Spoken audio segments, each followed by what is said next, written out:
On this show of St. Louis in Tune, we're going to return to civility, talk to Carlos Suarez, Community Support Manager at the International Institute of St. Louis, discuss the Welcome Corps, World Refugee Day, our word of the day, and also some humor.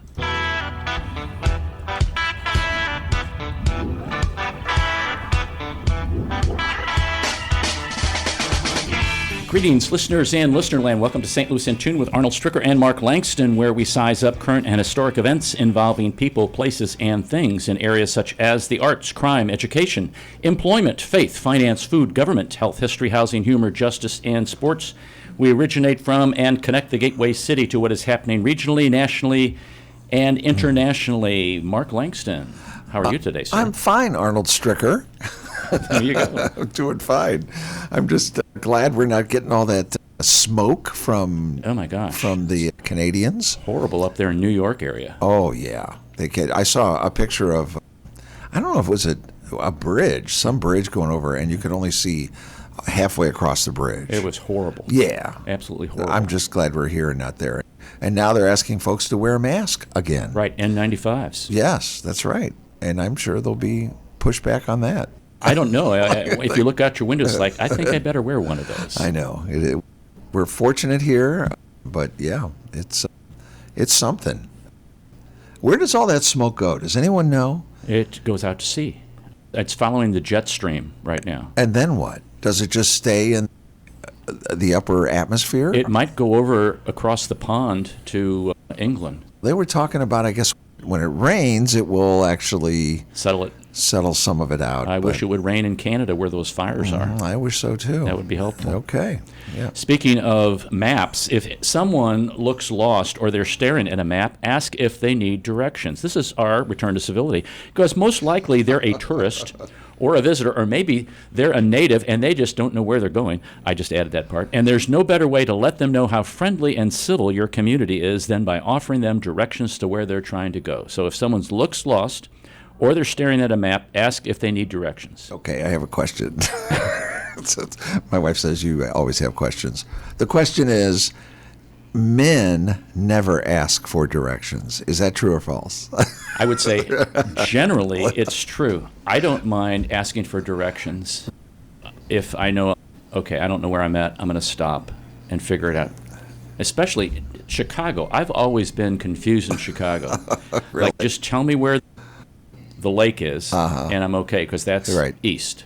Okay. But like when you're downtown and in the middle of the buildings, and your phone's, yeah, go this way. And I'm like, well, where's north? I bet we could do a whole show on this. Oh, absolutely. Washington, D.C. is terrible for me because they have statues everywhere with the roundabouts, and it's I'm done. I hit a couple of those roundabouts, and who knows where I am after I hit a roundabout in Washington, D.C. We actually learned to use maps, too, when we grew up. Is that right? Well, so a lot of men don't ask for directions. In fact, but we do know to the minute how long it takes us to get from one place to another. I know a general vicinity. It's like a homing device. I know it's over there somewhere. I know. It's like my wife will say, yeah, it'll take us 2.5 hours to get to the lake. I go, no, it takes us 2 hours and 13 minutes. Yeah, I will say, we're going to arrive at 4:13. I know. Okay. Sorry. Carlos Suarez is here. He's the Community Support Manager at the International Institute of St. Louis. Carlos, welcome to St. Louis in Tune. Thank you very much for having me. A pleasure to be here. I met Carlos the other day when we were giving a donation to the International Institute.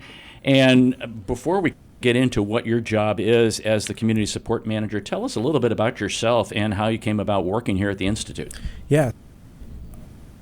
As you mentioned, my name is Carlos Suarez. I serve as the Community Support Manager here at the International Institute. I actually started working here in the midst of the Afghan crisis, or when the U.S. withdrawal was taking place in Afghanistan. So shortly after, I started in December of 2021 here, really digging deep into the situation that was here, not just in St. Louis, but around the world in terms of individuals being displaced, but essentially the withdrawal from Afghans out of Afghanistan, heading to U.S. bases, and then eventually being resettled in other cities within the U.S. or other cities around the world.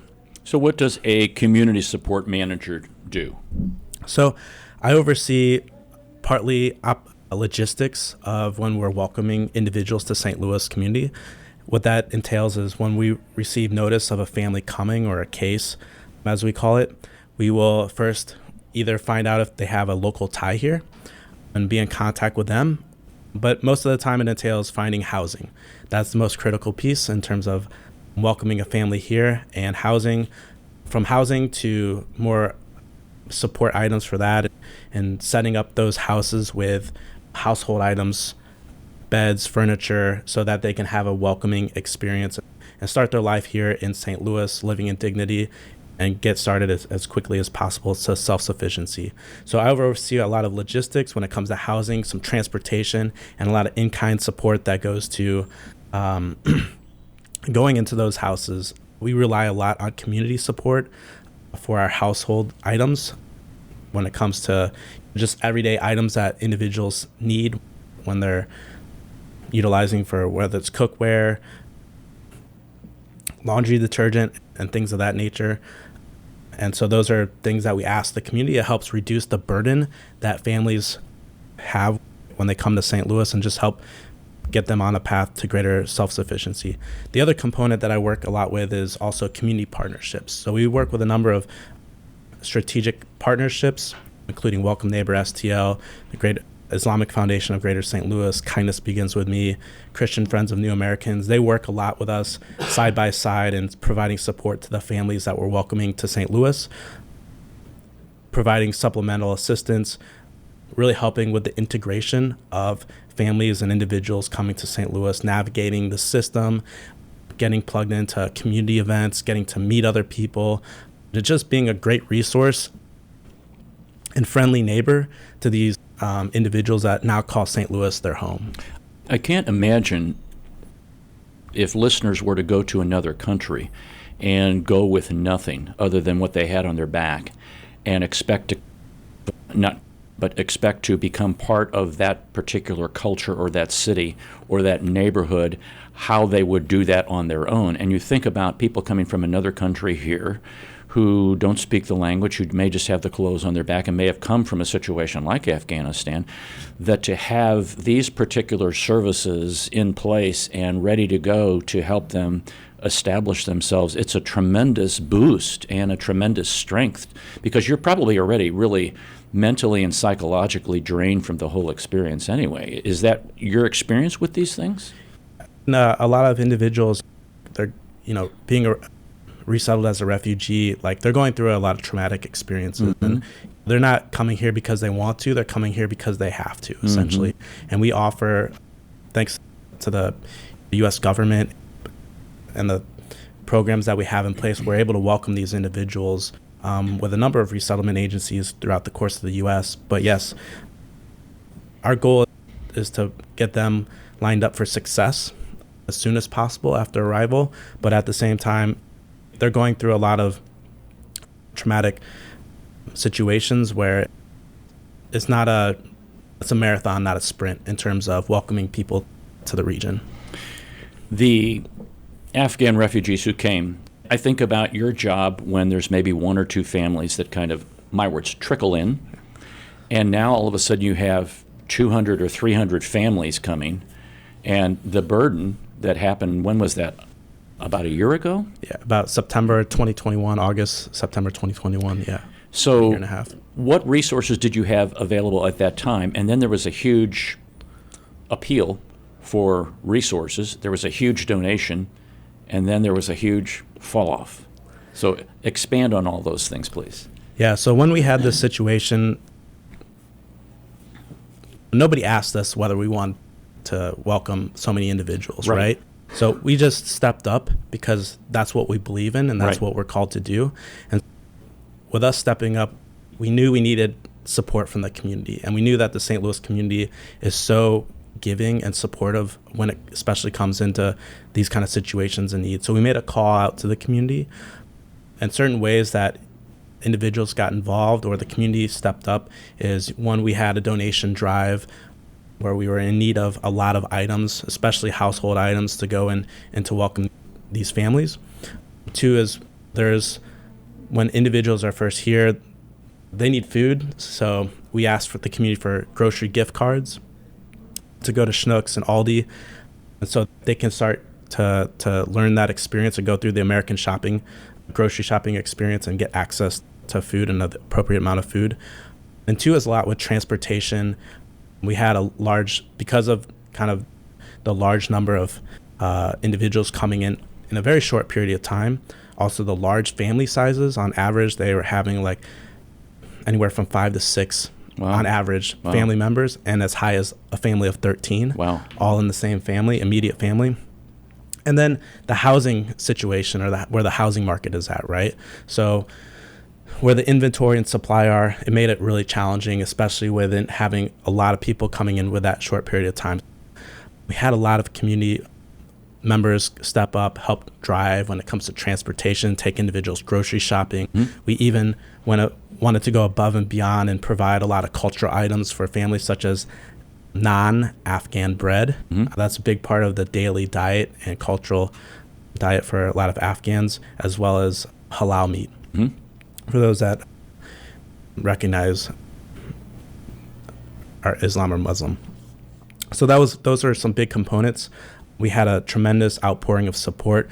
For those that saw pictures, we had our gymnasium here at the International Institute flooded with gifts. We stepped up and did a lot of coordination, had a lot of volunteers that helped drive that organization to make sure everything was as smooth as possible. And then all those items, where they end up going is a lot of times into setting up housing for families. So into these apartment setups that we organize on a regular basis, depending on the needs that we have.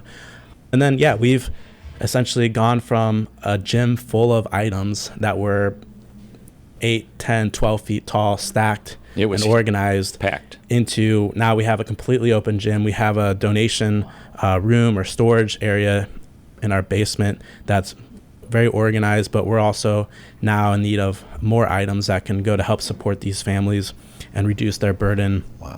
Because resettlement, or this industry or sector, it's an up and down kind of environment where we might have a few weeks or a couple weeks where we don't have any new people coming, but then we might get the floodgates might open a little bit further, where we have actually next week we have several families coming in on one day. And that's May has been busy. Actually, this whole year has been busy, but May in particular was busy. I believe we welcomed around 90 individuals, 17 families or cases. June, we're expecting another busy month. July is a busy month. So all these items are in constant need here, and that's why we're continually working with a lot of different community members, community partners, different organizations that have really stepped up when we have a call of need for this. In addition to, I know we talk a lot about Afghans, but we do resettle. St. Louis here is unique in that we're great in the sense that we resettle a lot of individuals from different countries, different ethnicities. Outside of Afghans that we've received a lot of in the recent time, our second group is from the Democratic Republic of Congo. And we still get a lot of individuals from places like Syria, Iraq, Burma as of recently, and some in Latin American countries that I'll also talk a little bit more about here as they're developing some new programs that are getting launched in tandem that the U.S. government has been spearheading, such as Welcome Corps. So we can talk a little bit more about that. But essentially, we do welcome quite a number of groups here to St. Louis. We have a lot of capacity to support different ethnicities, nationalities, and really have a full stream of services that not only upon arrival, which I talk a lot about here, but into that, getting into self-sufficiency, establishing benefits, getting in basically the system with Social Security, but then also into the workforce. We have a great workforce solutions team that, we're building relationships with employers that want to hire talent coming through the International Institute. And then we work alongside our clients in terms of going through practice, resume building, finding out what their skills and needs are, and doing our best to match those based on what's available in the marketplace with employers and their hiring. That makes perfect sense. Wow. So much to take in. You're doing a wonderful job. Thank you so much. Goodness gracious, what a need we have, and International Institute is right there. That's exactly right. Yeah. Yeah, this is Arnold Stricker with Mark Langston of St. Louis in Tune. We're talking to Carlos Suarez. He's the Community Support Manager here at the International Institute. And Carlos, you mentioned, first of all, let's back up. If people are just like they're getting ready to get out of their car right now, how do I donate? Who do I contact? What's the best way to do that? Great. Thanks for asking. So I'm the point of contact right now for donations that are coming through. We'll have a donations coordinator here soon to manage that. But my number is 314-655-0934, and that's the direct line, my direct line here at the International Institute of St. Louis. For those that want to also, we have a wish list online.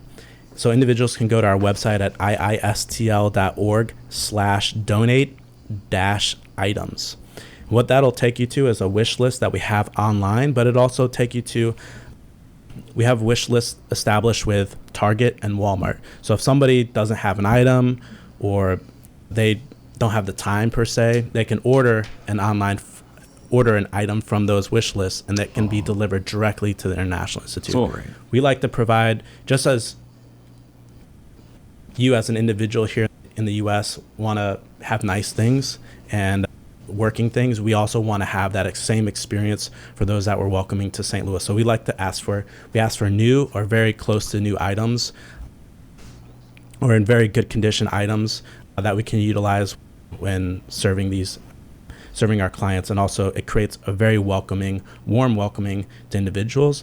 So not just we can welcome the individuals that are coming through resettlement, but also attract other individuals through immigration that want to come to St. Louis and create a stronger region through immigration. That's a more long-term plan that's also established with the mayor's office, with the Greater St. Louis Incorporated team, and a lot of those big stakeholders that we have here in the region.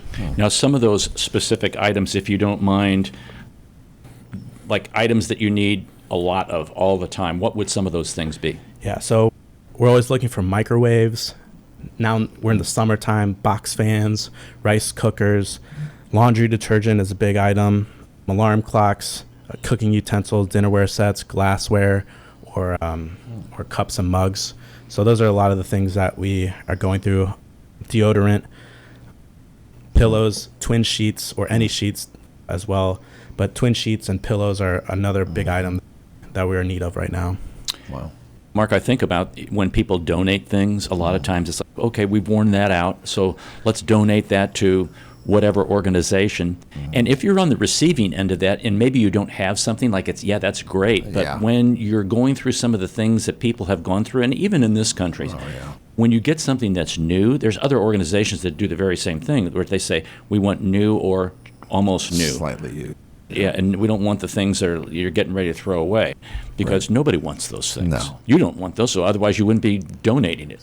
So let's step up and help provide and brighten some family's day or an individual's day, whether it's in this particular situation or any other kind of donation, but specifically here because they're coming from another country. So, Carlos, you say that you help with housing now. I'm sure these folks are not coming in with down payments and deposits and things like that. So how do we help pay for their housing, I would imagine? Yeah, that's a great question. As families are coming here through our partnership with we work with the U.S. federal government on welcoming individuals to St. Louis. As part of their arrangements, they have a per capita, which is so much money per individual in the family. It's just more than $1,000 that we receive to spend on their behalf. Oh. That's over the course of 3 months that these funds are covered. So those funds go to pay, goes towards housing and rent, and then it goes to other medical, food, those essential items as they're first getting welcomed here in St. Louis. So again, it's their per capita. We establish relationships with a variety of property owners, landlords, developers, because we can't guarantee rent for a year per se. So we have to work on establishing these relationships with landlords to explain This is what we can provide, the deposit and a couple to a few months worth of rent. There's other programs and services that our clients can be enrolled in. It's just everything's a case-by-case basis. Sure. So there's more long-term support, of course, especially with our social work team and that. But really having those relationships with property owners, landlords are also very essential for us in providing not only housing, but affordable or economic housing for our clients. And we like to welcome individuals as close to the International Institute as possible upon arrival, or place them as close to here as possible so that they can access our services and programs very initially. And then if they choose to move elsewhere in the region, that's on them, but at least we're getting to that self-sufficiency point where they're building confidence, feeling comfortable being here in the community, establishing other relationships with community members. So that's a really big part of that. I also mentioned that every other Friday, we're also hosting a community bazaar here at the International Institute. So actually tomorrow, we're hosting this from 11 to 4. For one, it's open to the public, so it's open to the community. It's an economic opportunity for our clients that have started a business selling food or merchandise or gift items. We're welcoming these clients that we've worked with over the course of years to come back and now sell items to the community, but also to provide a resource to the community for food access. We've partnered with Operation Food Search and their St. Louis Metro Market, which is a mobile bus that provides nutritious access to food at below market rate prices. They've been working with us on culturally appropriate food, such as halal meat, spices that they're providing here on our site. So it's a great experience that the public can also access for our neighbors and those that want to get involved. And we have a lot of other food items that we're providing to our clients in partnership with some other organizations that have really stepped up so that we can continually provide these kind of services to our clients. Wow, that's great. That is a great thing. So that's 11 o'clock to 4 o'clock on Friday, which will be June the 9th? Every Friday. Yeah, every other Friday. Every other Friday. Yeah. Every other Friday. Okay. Great. What a... And where's that going to be held? That'll be here in our back courtyard outside.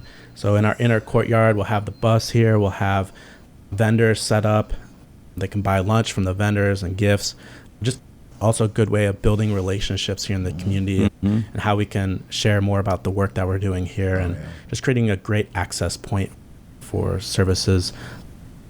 We'll have the Metro Market start at 2 o'clock. So a multi-tiered experience. Yeah. Because English classes are here, citizenship classes are here. It makes sense to have people locate close by here to the Institute. Exactly, especially when it comes to transportation and access. Working with, we do a lot of training too with utilizing the public transit system. So just all that is as much as we can consolidate to a closer point of access, that goes a long way with service and support for our clients. Also access to technology and phones and data. That's an essential item these days. So we have just established a partnership with T-Mobile on providing a 2-year plan for clients. Golly. That includes a phone and data pack, unlimited data, and access for up to 10 devices to access the phone via hotspot. So those kind of things that we want to implement gives just a greater footing for those that are coming to St. Louis beyond the per capita that I mentioned, beyond those essential basic.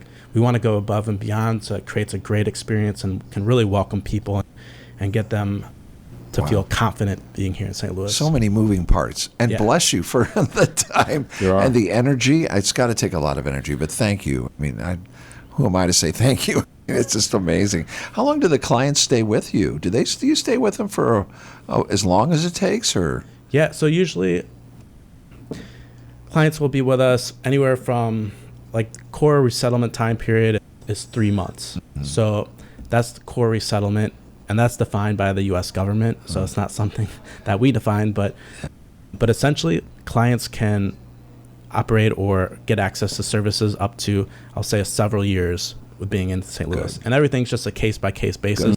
Some move faster than others, or just depending on what their situation is. I'll say with our social work department that provides a lot of longer-term support, especially with mental health and well-being.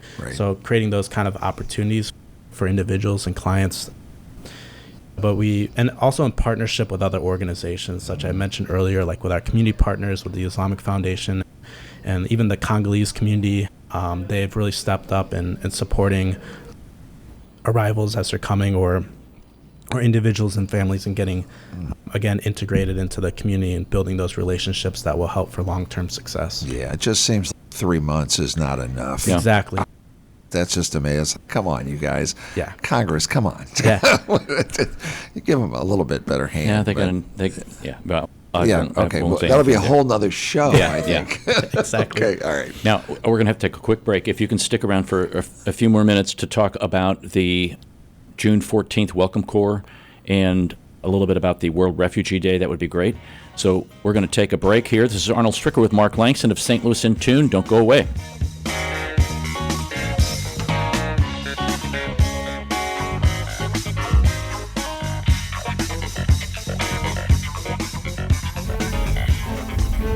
This is Arnold Stricker of St. Louis in Tune on behalf of the Dred Scott Heritage Foundation. In 1857, the Dred Scott decision was a major legal event and catalyst that contributed to the Civil War. The decision declared that Dred Scott could not be free because he was not a citizen. The 14th Amendment, also called the Dred Scott Amendment, granted citizenship to all born or naturalized here in our country and was intended to overturn the U.S. Supreme Court decision on July 9, 1868. The Dred Scott Heritage Foundation is requesting a commemorative stamp to be issued from the U.S. Postal Service to recognize and remember the heritage of this amendment by issuing a stamp with the likeness of the man Dred Scott. But we need your support and the support of thousands of people who would like to see this happen. To achieve this goal, we ask you to download, sign, and share the one-page petition with others. To find the petition, please go to dredscottlives.org and click on the Dred Scott Petition Drive on the right side of the page. On behalf of the Dred Scott Heritage Foundation, this has been Arnold Stricker of St. Louis in Tune. At St. Louis in Tune, we strive to bring you informative, useful, and reflective stories, as well as interviews about current and historic issues and events that involve people, places, and things. We cover a wide range of topics, such as the arts, crime, education, employment, faith, finance, food, health, history, housing, humor, justice, and sports, and that's just to name a few. While St. Louis in Tune originates from the Gateway City and covers local topics, we also connect to what's going on nationally as well. If you missed any of our previously aired programs of St. Louis in Tune, simply visit stlintune.com.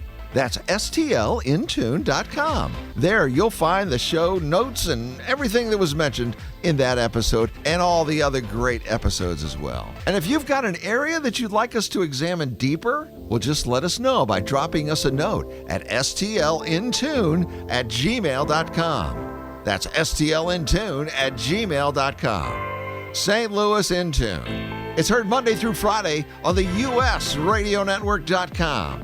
and many great radio stations around the U.S. and, of course, right here in St. Louis. Our website again is stlintune.com. Visit us today. That's stlintune.com.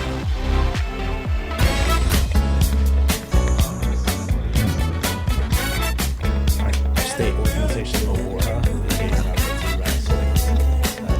Welcome back to St. Louis in Tune. This is Arnold Stricker with Mark Langston. We're having a great conversation with Carlos Flores. He's the Community Support Manager here at the International Institute of St. Louis. And there are a couple things coming up.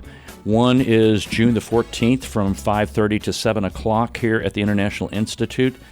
And it is about the new Welcome Corps. Tell us, Carlos, what this Welcome Corps is all about.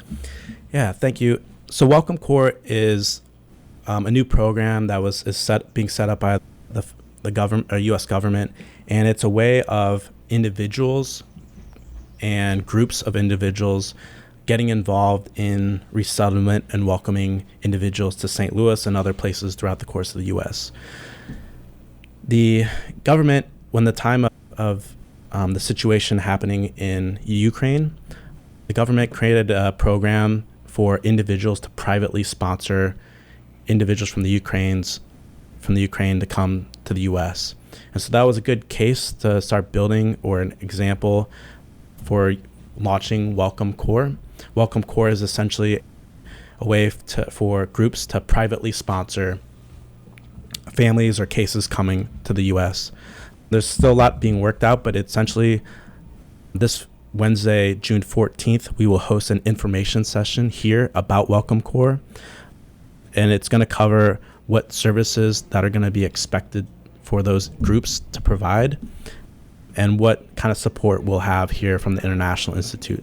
This is a partnership where we'll be working with groups of individuals, 5 or more, that are interested in privately sponsoring refugees and immigrants coming to the St. Louis region, and I'll say region because where people are located. And when you say privately sponsor, are you talking about financial? You're talking about other kind of logistical kinds of things, food, clothing, shelter, things like those? All the above, essentially. Okay. So they'll help with housing. They'll help with raising funds to support that family. Okay. They'll help with welcoming individuals at the airport upon arrival. So essentially, when I mentioned resettlement earlier in terms of that first 90 days, those will be responsibilities that groups will be responsible for when welcoming an individual or a case or family to St. Louis. Okay, how do you vet these groups? Are they just neighbors get together and say, hey, we're going to do this, or a suburb in the St. Louis area says, hey, we're going to get together and do this, or houses of faith get together and do this? I mean, it'll include a variety of different stakeholders and partners. Already, we're partnering with groups. That includes organizations of faith, includes a neighborhood or neighborhood association. It could even include like a business that wants to get involved in sponsoring a family. So I'll say it's going to get creative in this process, as well as, there will be expectations, vetting. Money will need to be raised to support families. We just don't expect people to be able to just welcome individuals without having any of that financial backing, as well as going through the standard background checks and orientation. And we're here to also support that process so we can be a resource for those groups that want to participate in this. So Welcome Corps is going to be an essential piece to the future of resettlement, and also the future of really basically refugee and immigration work here in the region and across the U.S. You're building support networks so you don't have to do it all yourself here, essentially. Yeah, support networks, partnerships, building stakeholders. So a lot of it's really important work, and we really want to expand the opportunity of doing that with community. With community, we can accomplish a lot more. With partnership, we believe we don't have the answers to everything, but by working together in collaboration, we can achieve a lot more. And that's, I think, a statement for the region and how people have been welcoming, like especially in times of crisis or need, but also in setting the standard for the future. Right. So that, folks, is going to be June the 14th from 5:30 to 7 o'clock at the International Institute, 3401 Arsenal. If you want more information on that, you can go to their website and find out some more information. That's iistl.org. There's also June the 17th here at the International Institute, World Refugee Day. And excuse me, that's going to be at City Foundry, not here at the International Institute. Describe what's going to happen there. Yeah, so World Refugee Day is traditionally June 20th. That's a United Nations Day of Observance that we celebrate and recognize the journey of refugees and their resilience to moving to a new location, a new culture. And so what we're going to be doing at the city, we've partnered with City Foundry to host this event to showcase the resiliency, the work, the creativity of refugees, and also their successes in businesses. So there's going to be a number of vendors outside that are going to be selling goods that can support local businesses and refugee-driven or immigrant-driven businesses.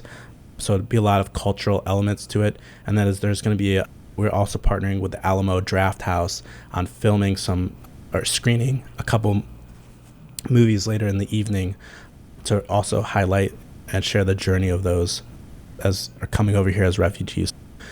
World Refugee Day at City Foundry on June 17th. It'll be all day starting at, I believe, 10 o'clock. 10 o'clock up into the east.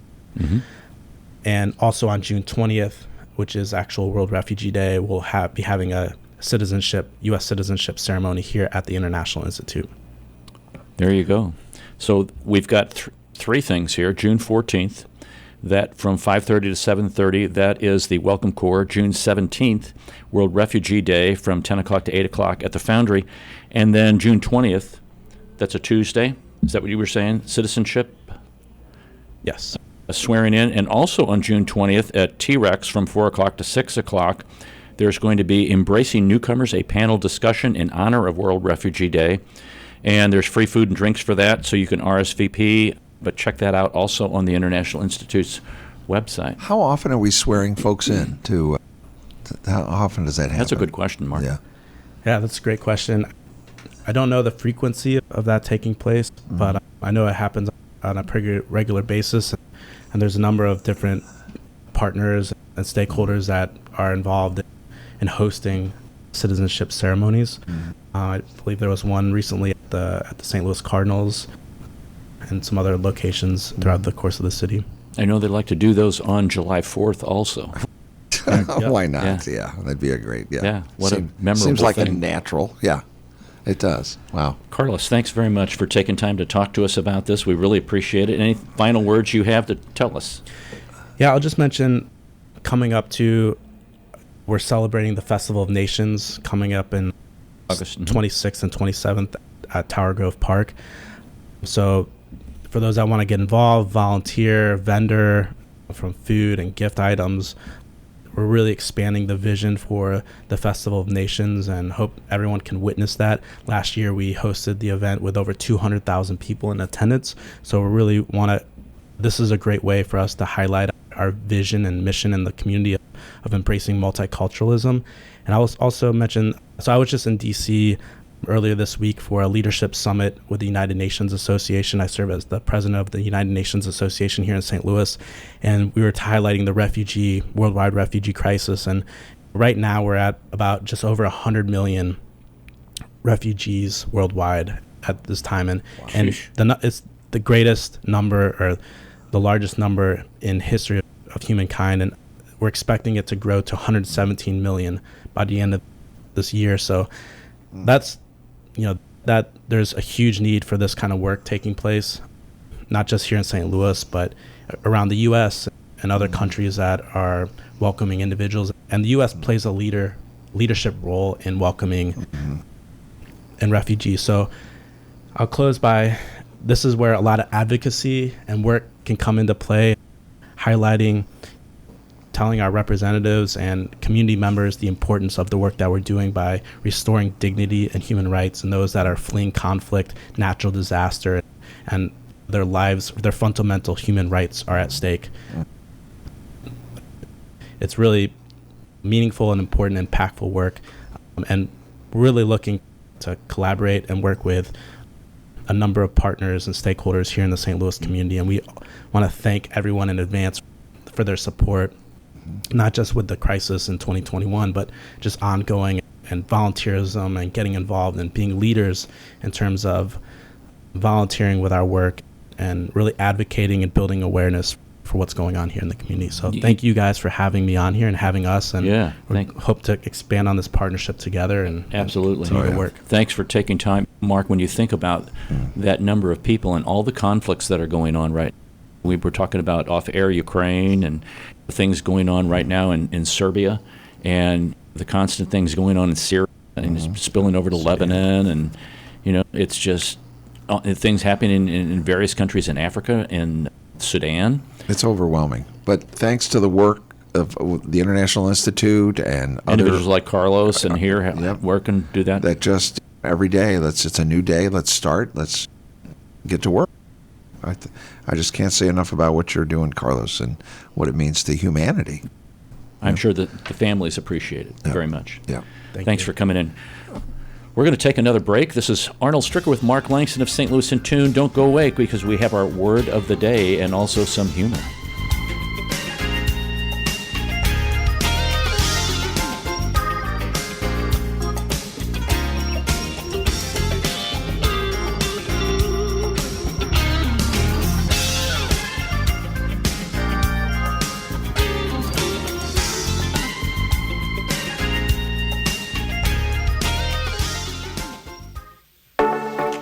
Thanks for listening to St. Louis in Tune.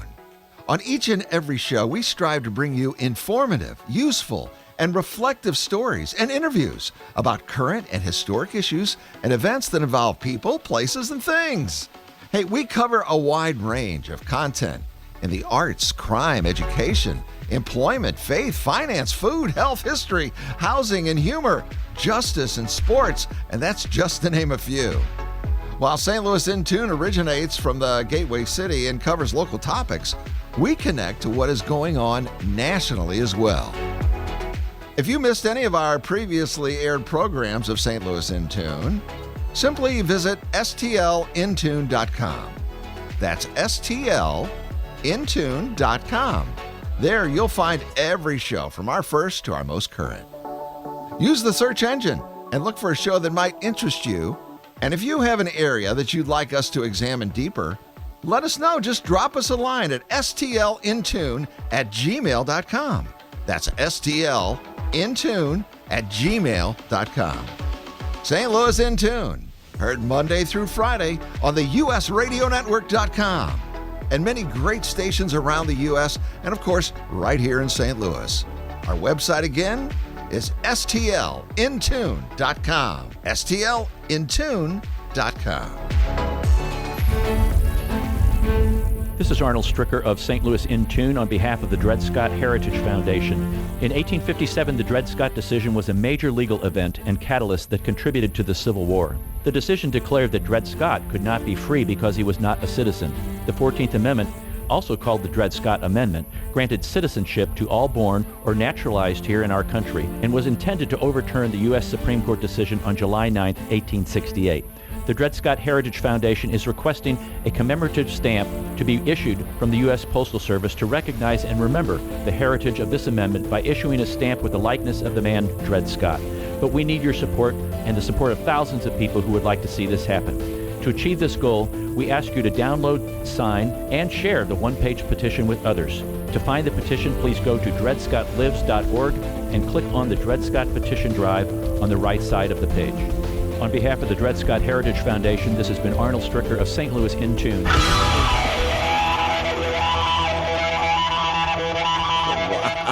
The whiplash. Holy smokes.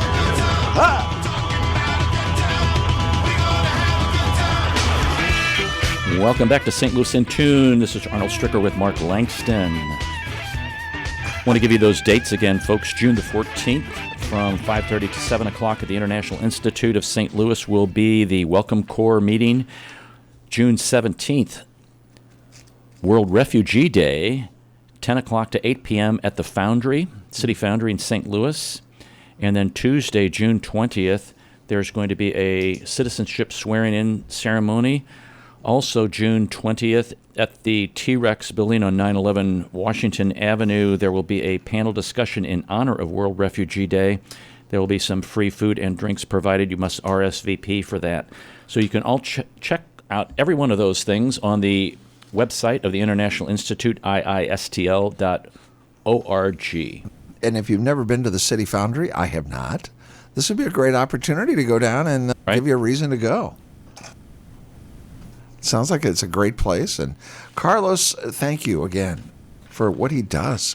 He is so energetic. He's full of energy, and he really gets after it. He's really supporting the community and the refugees that are coming. And he does things for the United Nations, which is amazing. His heart and his soul, I think, is very much into his work.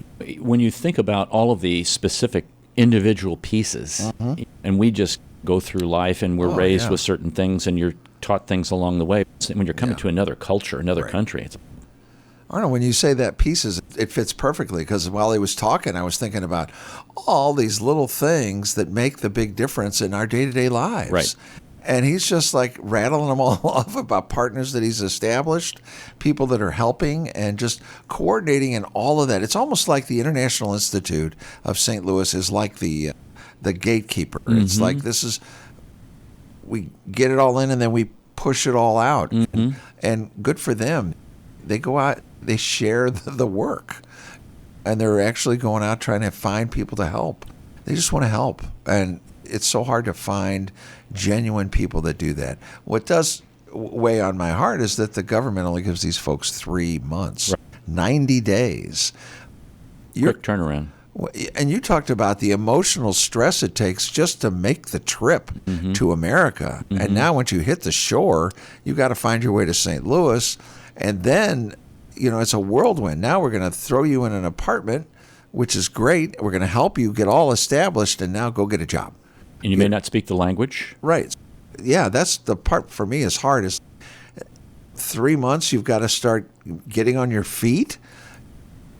I've got 2 young adult children that I'm still trying to get on their feet. And it's hard for them. Right. I can't imagine for someone, like you say, doesn't speak the language.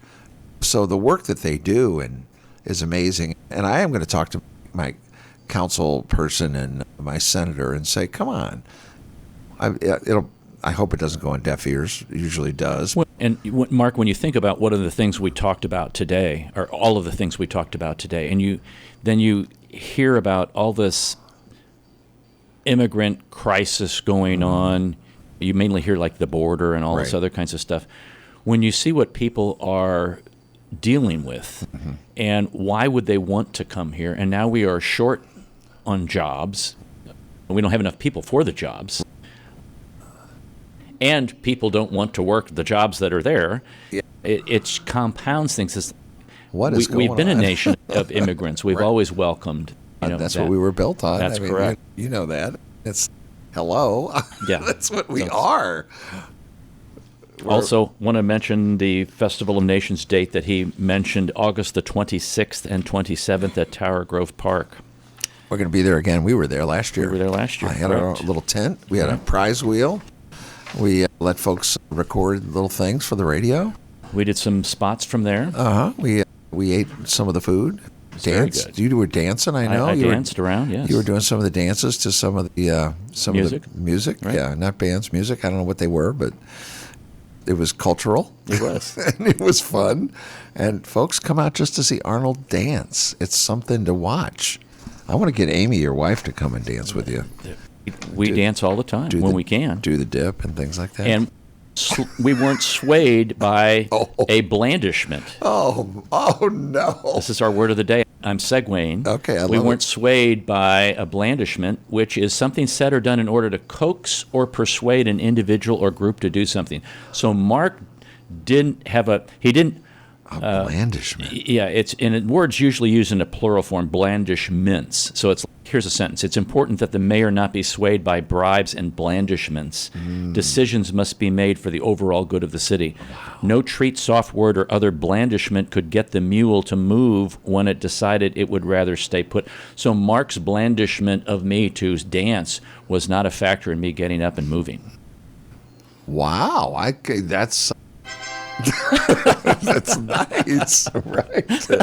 Wow. Okay. Blandishment. Ablandishment. Did I get it right? Yeah, it's blandishment.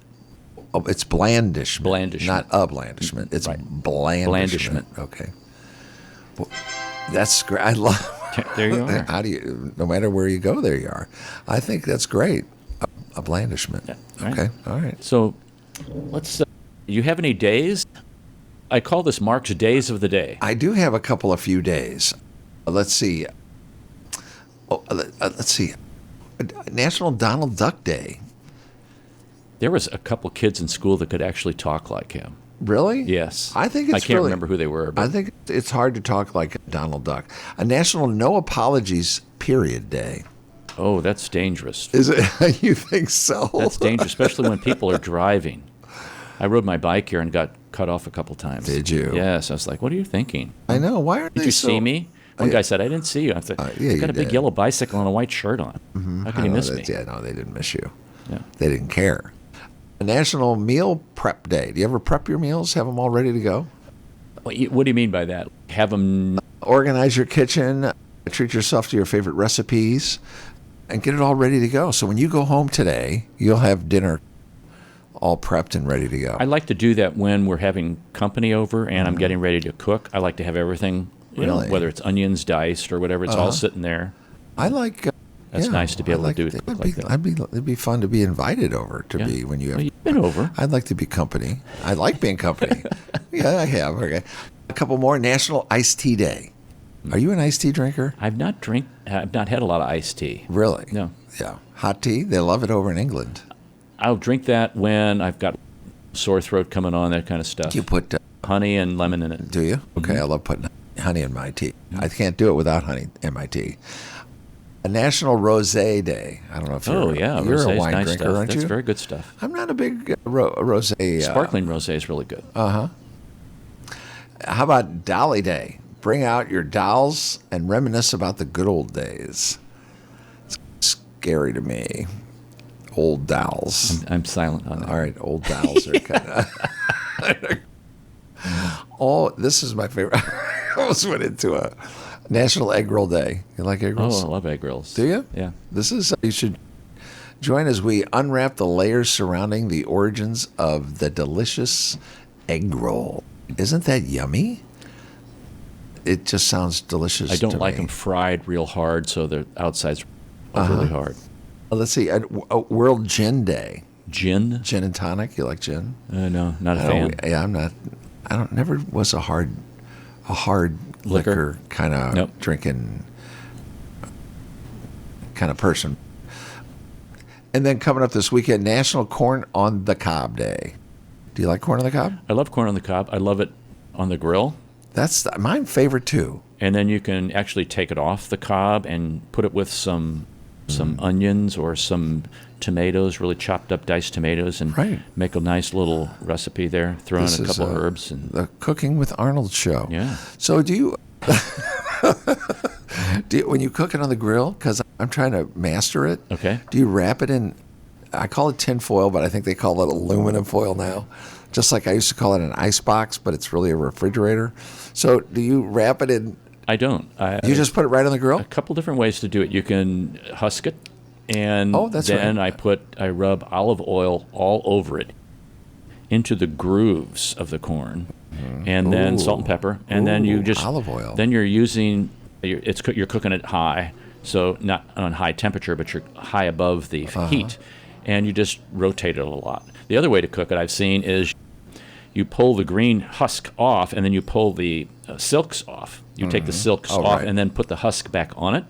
I was just going to ask if you did on that. the grill. Okay, I've seen it that way too. But the first way you were talking about taking the husk all the way off, and then husking the silks off, and then doing all that, and then I think I would like to pull the husk back, put all that stuff on it that you just said, and then put the husk back, and then put it right down on it. But I like it when the kernels get a little burnt. I do too. I think that's what makes it the most fun for me. Yeah. National Children's Day this weekend.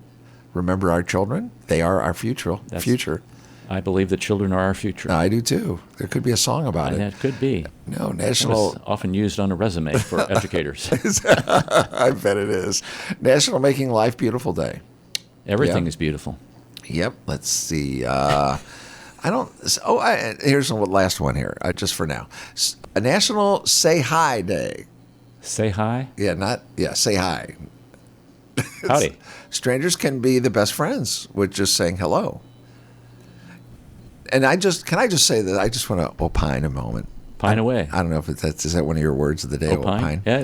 So the boys and I, Michael and Matthew, my two sons, I took Michael to a race over at the NASCAR race. I took him to one years ago, and he was really young, didn't remember much, so he bought tickets for me and my other son, Matthew. Okay. And so the three boys went, and Michael said, I just want to relive that moment than when we went, Dad. And I thought that was That's very nice. But we sat in not too far from the finish line, and we were sitting there. And I have to say, and I've said it to my wife, Maria, many times, the folks were so nice. There was 85,000 people at that racetrack. Wow. And all the people around us, we were just striking up conversations. Everyone was very pleasant. Everyone was really nice. And some of them looked pretty rough the way they came in. And I thought, well, I don't know if we're gonna bond here a little bit. But everyone, and we were very close because we were on those benches where it's just got a bench and it's got a number. Yeah. stenciled onto it. You're in the bleachers. Yes, I was in the bleachers, and the number stenciled. If you're a bigger person, you're maybe. You need a stencil and a half. Yeah, you do. I know. So it was that, but everyone, I have to just say, kudos, and it was not just in our area, but as I went down and walked around, people were very pleasant. It was a really, I was very taken by it because I just don't. I'm not just not for some reason lately. I'm just not used to folks being very kind when they're in a. They're usually like, "Hey, get out of my way! Come on, you're in my seat." Maybe they knew it was Say Hello Day, or Say Hello Day was coming up. So say hi. Right, That's say right. hi. So hi. Say hi to somebody. You never know. It just made sorry. It can make their day. I opined a bit there, but That's all right. Good to the NASCAR fans. They're some of the greatest. Probably most of them are deaf, but There was people that would not wear earplugs. I was like, "Oh, you want some? I got some extra ones." yeah, you need. They don't earplugs. want. Oh my goodness, it was really loud. That's what I hear. It's really, and the drag races, we did those once with the nitro fuel. It's unbelievable Like a how spaceship the blasting off. ground vibrates on the hair on your arm if you have any. It moves up and stuff. It's exciting, but boy, it's like an experience. It was. I know. It was quite an experience. It was quite a long day. It was in the hot sun on those aluminum seats, but I was with my boys. That's what's important. That was the best thing ever. Yep. I don't know about you, Mark, but I've thought about running away more as an adult than I ever did as a kid. It took me a moment, but I think I get it. So there's this gal that goes into this Italian bakery, and she says, "What do you have with no fat and no sugar?" "Napkins."